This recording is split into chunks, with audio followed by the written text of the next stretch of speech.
Assalamualaikum Pak. Waalaikumsalam. Pak ini jualan apa nih? Jualan es durian. Es durian. Ini asli nggak Pak? Asli. Asli Boleh. mana Pak, lihat Pak? Nih duriannya. Nih sebelah sini. Sebelah sini. Ya. Asli. Oh, asli ya? Bukan KW-KW-an. Kalau ada yang beli dikasih durian langsung. Boleh Pak, kayak gimana tuh Pak? Ya. Ada yang 10.000. 10.000? Boleh 10.000 boleh.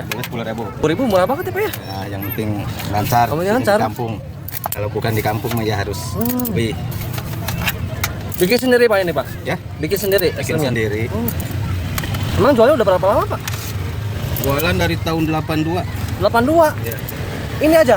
Ini aja. Oh, Sampai Wah, Pekanbaru, luar biasa. Riau, Sumatera Barat, Wah. Palembang, Jambi. Tuh di atas semua jualan es. Bapaknya asli mana Pak? Asli orang Bogor.